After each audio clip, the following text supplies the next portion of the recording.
Hello student. आपका जो है फिजिक्स में चल रहा था, वो चल रहा था फर्स्ट ही चैप्टर था आपका है, वो था रिफ्लेक्शन ऑफ लाइट। ठीक है ना। प्रकाश का परावर्तन। ठीक है ना। उसमें जो हमने कवर कर लिया था कल गोलीय दर्पण। ठीक है ना। गोलीय दर्पण जो हमारी जो वीडियो है पीछे आप देख सकते हो। ठीक है ना। इसी की है 4 वीडियो में अपलोड कर चुका हूँ, 4 या 3 अपलोड कर चुका हूँ बेटा, चौथी वीडियो है ये। ठीक है ना, फिजिक्स की। ठीक है ना। उसमें जो है हमने कल आपका जो गोली दर्पण वगैरह वो कर लिया था। ठीक है। अब दर्पण के अंतर्गत जो भी पॉइंट आते हैं, जैसे ध्रुव है क्या है, और द्वारक है वो क्या है, दर्पण की फोकस दूरी क्या है वो क्या है। आगे जब हम सूत्र फाइंड करेंगे, फॉर्मूला फाइंड करेंगे दर्पण के लिए, दर्पण की फोकस दूरी के लिए, तो उसे जो है हमें, उसमें जो है हमें वस्तु की दूरी क्या होती है, फोकस दूरी क्या होती है, ध्रुव क्या होता है, ठीक है ना, और फोकस तल क्या होता है, इन सारी बातों का ध्यान रखना पड़ेगा। इसलिए इन छोटे छोटे पॉइंटों को पहले कवर कर लेते हैं, उसके बाद जो है आपका फॉर्मूला कराएंगे। ठीक है। देखते हैं, आओ पहले देखते हैं। तो एक ले लेते हैं पहले दर्पण का ध्रुव। दर्पण का ध्रुव क्या होता है। ठीक है। दर्पण तो कल बता दिया था, अब दर्पण का ध्रुव क्या होता है। ठीक है, उसमें देखते हैं। तो है डालो दर्पण का ध्रुव नंबर फर्स्ट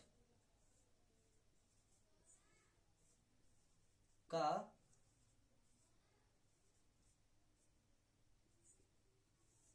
बेटा दर्पण का ध्रुव।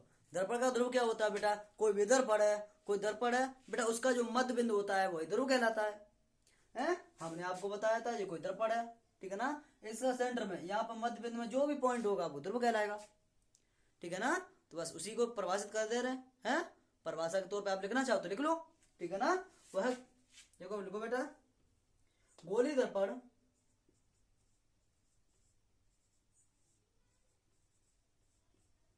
गोली दर्पण बेटा के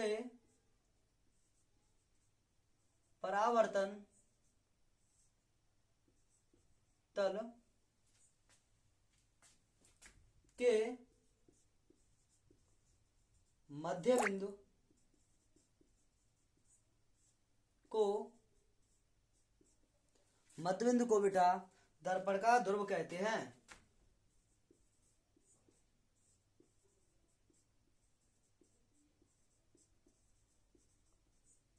दर्पण का ध्रुव कहते हैं।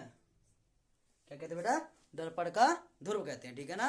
गोली दर्पण के मध्य बिंदु को क्या कहते हैं, जिसको परावर्तन होता है ना, परावर्तन बेटा, यानी क्या यहाँ पे बेटा यदि इस पे चांदी की पॉलिश करते हैं, इस पे क्या करते हैं, चांदी की पॉलिश कर दो। ये क्या है, एक अवतल दर्पण है। ठीक है ना। इसमें क्या उभरे हुए तल पे पॉलिश होती है और दबे हुए तल से परावर्तन हो जाता है, उसे अवतर्पण कहते हैं। देन उसी को अब क्या कर दिया हमने, ये और इसका जो मध्य बिंदु, इस पे जो परावर्तन तल है बेटा ये, और इसके परावर्तन के मध्य बिंदु जी है बेटा, मध्य बिंदु ले लो इसको, इसे कहेंगे ध्रुव। क्या कहेंगे बेटा, ध्रुव। जी बेटा पॉइंट कहलाएगा ध्रुव। और इसे पी से रिप्रेजेंट करते हैं। किससे बेटा, पी से रिप्रेजेंट करते हैं। ठीक है, हो गया। ठीक, सेकंड पॉइंट लेते हैं। देन इसके बाद लिखो बेटा वक्रता केंद्र।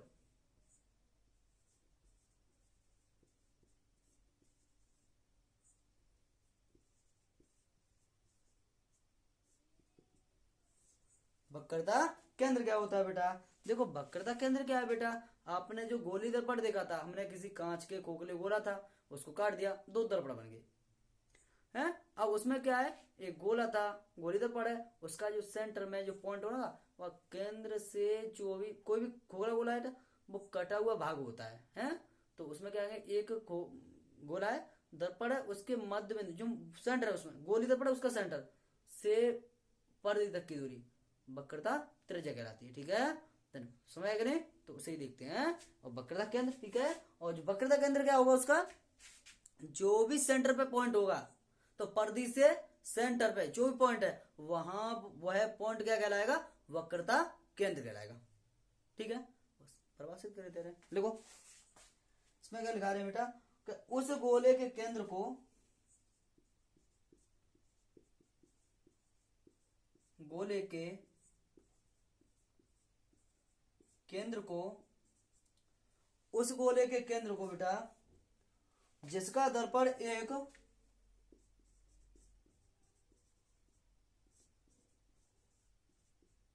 जिसका दर्पण एक एक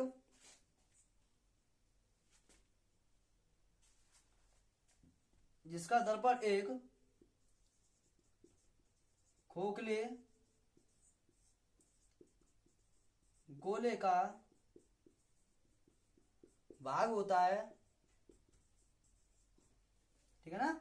उस गोले के केंद्र को जो क्या होगा, हमने आपको बताया कांच का खोखला गोला हो उसका भाग, ठीक है ना, होता है। दर्पण की होता है बेटा, है एक भाग होता है, ठीक है ना। दर्पण का वक्रता केंद्र कहलाता है।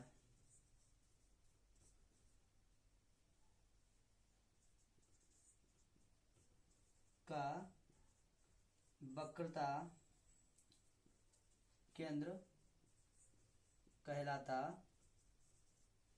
दर्पण का वक्रता केंद्र कहलाता है, ठीक है। समझ आया कि नहीं।